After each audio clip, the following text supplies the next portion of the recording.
Well, thanks for joining us for another episode of the Cybersecurity Whisperer. This is the March 10th, 2024 edition, and we'll just jump right in. Hope all of you had a great week.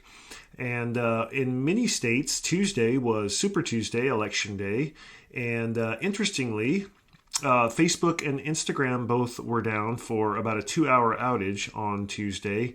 Coincidentally, was that because of the voting or just a technical glitch?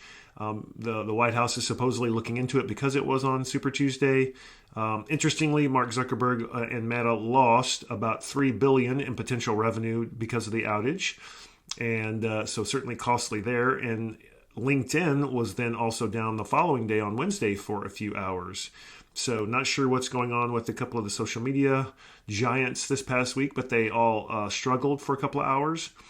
And then interestingly enough, also this week, 2 U.S. senators introduced a bill seeking to ban TikTok from U.S. app stores as well as U.S. web hosting providers. And the senators claim that TikTok is controlled by a foreign adversary and poses a threat to U.S. national security, which it does. And so the bill would have Chinese company ByteDance that owns them divest TikTok in order for the app to survive and avoid this ban. So certainly more to come on that.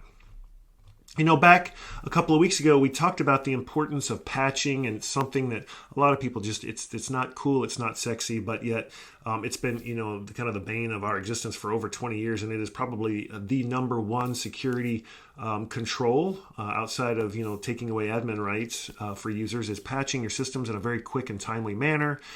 The Cybersecurity and Infrastructure Security Agency of the U.S. government, CISA, a couple of last month put out a notice for all government agencies that they were forced and required to remove any Ivanti products from the network. They needed to unplug them.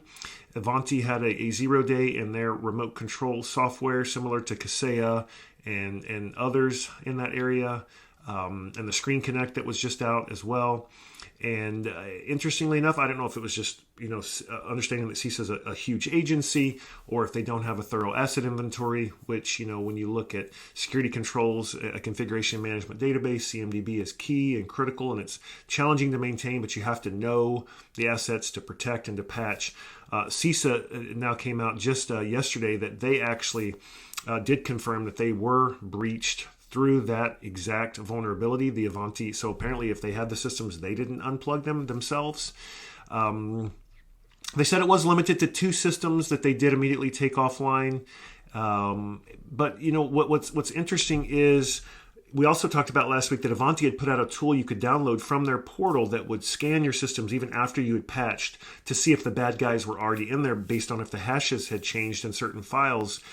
And the bad guys came out this week and said that they already have workarounds for that tool, and so you won't be able to detect the compromise. In addition, the bad guys have said they can take the access that they get and get root level persistence, despite even if you do factory resets of that Ivanti hardware. So now they're recommending that you permanently remove all Ivanti devices, throw them away, and find a replacement, a different brand.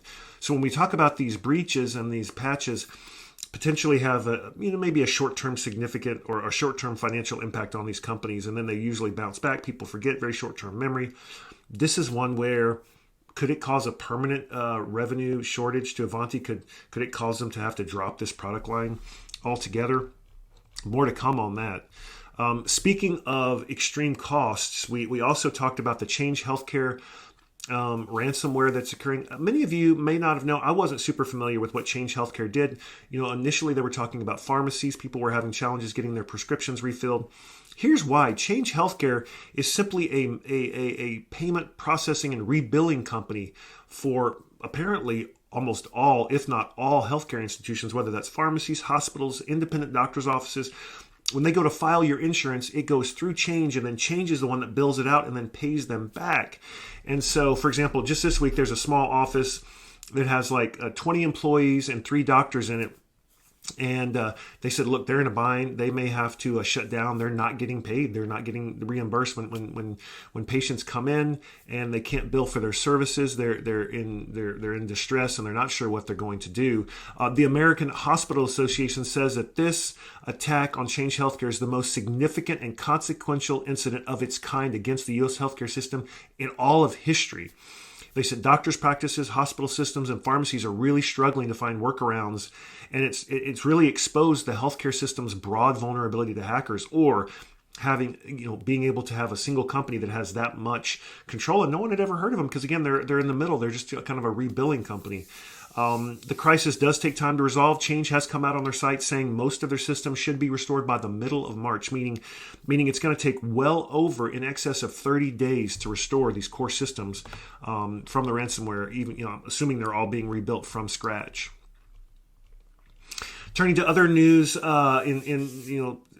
this is interesting in that when you look at all the layoffs in Silicon Valley and the layoffs among companies, because of the economy, whatever the reason is, but there are a high number of tech companies that are going through layoffs. These disgruntled cybersecurity workers, so companies are even laying off their security teams, including code developers, AI experts, and others. They're offering their services on the dark web for cash. So they themselves are going out to the dark web and saying, I just need money. And so, it's interesting that they're just using their skills for bad. And so one even put out there on his ad, I'm a voice actor. I can help with jobs that require making calls. I can act like a loan applicant to get loans secured. I can also act like an employee of a bank, a phone company. I can conduct social engineering operations. And they themselves say, hey, legit voice acting work has slowed down for me and I need to raise capital urgency, so let's work together.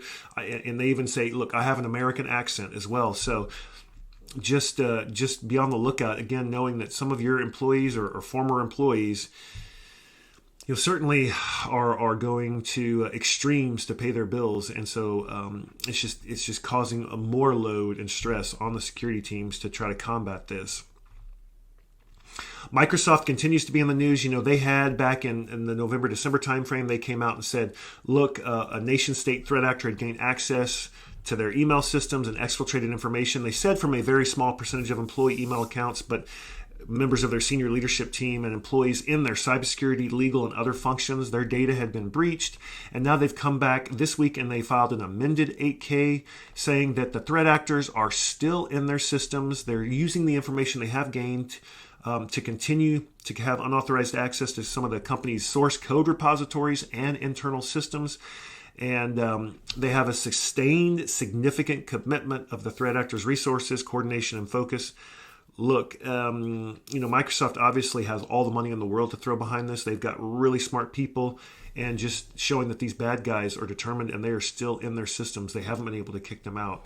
So with that, again, I'll close for the week, and just encourage you to follow our channel, like our videos, and also reach out on email or social media with any questions you might have. We'll be happy to answer those on a future episode. Take care.